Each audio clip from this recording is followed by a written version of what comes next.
সুপ্রিয় দর্শক, দেশ ও দেশের বাইরে যে প্রান্ত থেকেই আমাদের প্রতিবেদন দেখছেন, সবাইকে শুভেচ্ছা ও অভিনন্দন। প্রায় 2.5 বছর পর ভারত ফের চাল ও পেঁয়াজ পাঠালো বাংলাদেশে। দেখুন এই সংক্রান্ত প্রতিবেদন।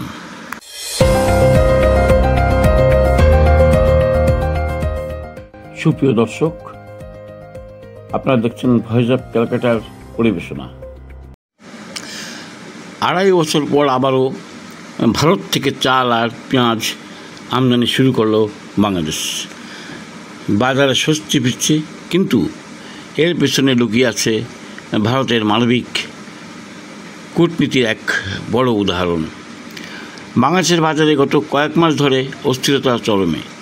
চাল আর পেঁয়াজের দামে হাহাকার তৈরি হয়েছিল সাধারণ মানুষের মধ্যে। ঠিক এই সময়ই প্রতিবেশী দেশের প্রতি মানবিক দায়িত্ববোধ থেকে দরজা খুলে দিল ভারত। ভারত সবসময় প্রতিবেশীদের পাশে দাঁড়িয়েছে, কিন্তু একই সঙ্গে স্পষ্ট করে দিয়েছে, দেশের বিরুদ্ধে আঙুল তুললে বা অপপ্রচার চালালে দিল্লি কোনোভাবেই বরদাস্ত করবে না। পাকিস্তান থেকে শুরু করে সাম্প্রতিক বাংলাদেশ, দুই ক্ষেত্রেই তার প্রমাণ মিলেছে। প্রয়োজন হলে কড়া ব্যবস্থা নিয়েছে ভারত। কিন্তু প্রতিবেশীর প্রান্তিক মানুষ, যাদের দোষ নেই, যাদের পেটের দায়, তাদের কথা ভারত সবসময় ভেবেছে। সেই মানবিকতার জায়গা থেকেই এবারও বাংলাদেশে চাল আর পেঁয়াজ পাঠালো দিল্লি। রাজনৈতিক দ্বন্দ্ব আলাদা বিষয়, কিন্তু মানুষের পাশে দাঁড়ানোই ভারতের আসল চরিত্র। এবারও তার স্পষ্ট দৃষ্টান্ত রাখল নয়াদিল্লি। তাহলে প্রশ্ন একটাই, যারা ভারত বিরোধী স্লোগান দেন, তারা কি ভারতের পাঠানো চাল পেঁয়াজ খেতে অস্বীকার করবেন, নাকি শেষ পর্যন্ত মানবিক ভারতের উপরেই ভরসা করবেন? উত্তর সময়ই দেবে। দেখতে থাকুন এই সংক্রান্ত একটি ভিডিও ফুটেজ। দেশ স্বাধীনের পরে ভারত ও বাংলাদেশের মধ্যে আমদানি রপ্তানি বাণিজ্যে দিন দিন পরিবর্তন হওয়া শুরু করেছে। তেমনি দেশের বিভিন্ন শুল্ক স্টেশন দিয়ে যেমন আমদানি রপ্তানি বাণিজ্যে ভারতের সাথে সম্পর্ক অনেকটা সুন্দর ও সার্থক রয়েছে। ভ্রমণ বাংলাদেশের বিরাজমান পরিস্থিতির মধ্যেও ভারত থেকে আসছে বিভিন্ন ধরনের পণ্য, তেমনি বাংলাদেশ থেকেও যাচ্ছে বিভিন্ন ধরনের পণ্য। আমদানি রপ্তানি বাণিজ্যের জন্য ভারত ও বাংলাদেশের মধ্যে বন্ধুত্ব সহজে অনেকটা অটুট রয়েছে। এর মধ্যেই দীর্ঘদিন পর হলেও দেশের বিভিন্ন শুল্ক স্টেশন দিয়ে আবারও চাল এবং পেঁয়াজ আমদানি শুরু হয়েছে।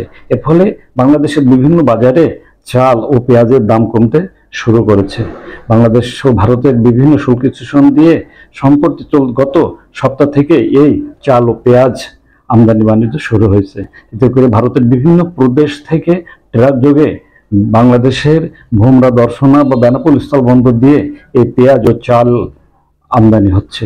এদিকে এই স্থলবন্দরগুলো দিয়ে লোড আনলোডের মাধ্যমে দেশের বিভিন্ন স্থানে চলে যাচ্ছে এই চাল ও পেঁয়াজের চালান। ফলে দেশের বাজারে যেমন একদিকে চাউলের কেজি প্রতি কেজিতে কমেছে 2 থেকে 4 টাকা, অন্যদিকে পেঁয়াজের দামও কমেছে প্রতি কেজিতে 5 থেকে 7 টাকা। আমরা 3-4 দিন আগেও পেঁয়াজ বিক্রি করেছি 65 টাকা, 60 টাকা। এখনও আমরা বেশি আপাতত 60 টাকা। তবে ইন্ডিয়ান পেঁয়াজ আরও শুনছি যে ঢুকেছে বেশি, গতকালকেও ঢুকেছে এবং আজকেও ঢুকছে, যার কারণে এখন আমরা 58 টাকা 60 টাকা বেশি। তবে যদি আরও বেশি পরিমাণে পেঁয়াজ ঢোকে তাহলে আমরা আর একটু কমাই বেচবো। যদি আরও বেশি পরিমাণে পেঁয়াজ ঢোকে তাহলে পেঁয়াজের দাম একটু স্বাভাবিকভাবেই কমে যাবে, তখন আমরা একটু কম দামে বেচতে পারবো পেঁয়াজ। খুচরো 60 টাকা, পাইকারি বেচছে 58 টাকা। বাংলাদেশের বিভিন্ন বাজারে এই পেঁয়াজ বিক্রি হচ্ছে 58 থেকে 60 টাকা কেজিতে, যা গত এক সপ্তাহ আগে এই পেঁয়াজের বাজার দর ছিল 60 থেকে 80 টাকা। বস্তা কাটা 65 টাকা কেজি, খুচরা 70 টাকা কেজি। ইন্ডিয়ান পেঁয়াজ ঢুকেছে, সামনে দাম কমবে। বিভিন্ন বাজারে বিভিন্ন রেটে খুচরা ও পাইকারি দরে বিক্রি হচ্ছিল। ভারত থেকে পেঁয়াজ আমদানি শুরু হয় এই বাজার দর কিছুটা পড়তে শুরু করেছে। তবে ব্যবসায়ীরা যেটা জানিয়েছেন, যদি ভারত থেকে পেঁয়াজ আমদানি আরো বেড়ে যায়, সেক্ষেত্রে দাম অনেকটা কমে আসবে বা সহনশীল পর্যায়ে বাজারে পেঁয়াজ বিক্রি কিনা হবে বলেও জানিয়েছেন এই পেঁয়াজ বাজারের সাথে যারা সম্পৃক্ত ব্যবসায়ীরা। অন্যদিকে ভোক্তারাও জানান যে আমরা চাই যে বাজার যেন নিয়ন্ত্রণ থাকে এবং কম মূল্যেই তারা পেঁয়াজ কিনতে পারে, এমনটি জানিয়েছেন ভোক্তারা। অন্যদিকে চাউলের দাম বাজারে যখন মোটা চাল বিক্রি হচ্ছিল 52 থেকে 54 টাকা এবং চিকন সরু চাল বিক্রি হচ্ছিল 62 থেকে 70 টাকা, বা ঢাকা, চিটাগাং, খুলনা সহ দেশের অন্য বাজারে 5 থেকে 10 টাকা বেশি দরে চাল বিক্রি হলেও সীমান্ত এলাকা বা যে শুল্ক স্টেশনগুলো দিয়ে চাল আসে এই এলাকাগুলোই 5 থেকে 7 টাকা কেজিতে কম দরে বিক্রি হয়। এক্ষেত্রে ভারতের বিভিন্ন প্রদেশ থেকে বাংলাদেশের বিভিন্ন শুল্ক স্টেশন দিয়ে এই চাল আমদানি শুরু হয়। দেশের বিভিন্ন বাজারে এই চাউলের দাম কমতে শুরু করেছে। সেক্ষেত্রে বাজারে মোটা চাল বিক্রি হচ্ছে 48 থেকে 56 টাকা, বা চিকন সরু চাল বিক্রি হচ্ছে 62 থেকে 68 টাকা। মোটা হলো 52 টাকা, চিকন 60 টাকা কেজি। একটু কম হলে ভালো হয়, আমাদের গরিব মানুষ কি করে খাবে। এখন এক সপ্তাহ আগে যে দামটা ছিল এখনো সেই দাম আছে। খুচরা পাইকারি বিভিন্ন দরে 3 থেকে 5 টাকা তফাৎ রয়েছে বলে জানিয়েছেন ব্যবসায়ীরা। তবে ব্যবসায়ীদের দাবি, ভারত থেকে যদি চাউল বা পেঁয়াজ আমদানি বেড়ে যায় সেক্ষেত্রে এর প্রভাব পড়বে বাজারে, কমবে দাম, এমনটি জানিয়েছেন ব্যবসায়ীরা। কি বলছেন তারা? কিন্তু এখন ভারত থেকে যে চালটা আমদানি হচ্ছে, যদি বেশিরভাগই আমদানি হয় তাহলে বাজারটা একটু কমে আসবে, কিন্তু এখন বাজারে কোনো বেচা কিনা নাই, কিনাও নাই। যদি ভারত থেকে সেইভাবে চালটা আসে তাহলে দামটা অবশ্যই কমবে, আমরা আশা করি।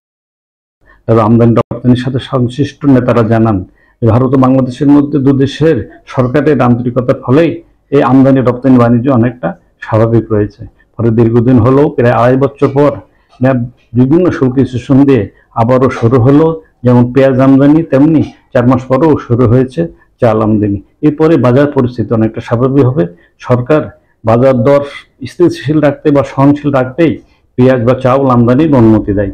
এরপরেই ভারত থেকে আবার পেঁয়াজ ও চাউল আমদানি শুরু হয়েছে, এমনটি জানিয়েছেন আমদানি রপ্তানির সাথে সংশ্লিষ্ট বা বন্দর ব্যবহারকারীরা।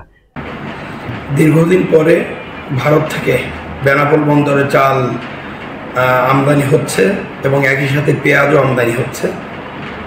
সেক্ষেত্রে বাজার স্থিতিশীলতা সহ ব্যবসায়ীরা উপকৃত হবে এবং কিছুটা হলেও সরকার চেষ্টা করছে বাজার নিয়ন্ত্রণে থাকার জন্য, সেটাও মানুষের জন্য সহায়ক হবে। বাংলাদেশের বিভিন্ন বাজার ঘুরে জানা গেছে পেঁয়াজ এবং চাউলের বাজার অনেকটা স্থিতিশীল হতে শুরু করেছে। গত 1 সপ্তাহ ব্যবধানে বাজার রয়েছে অনেকটা স্থিতিশীল।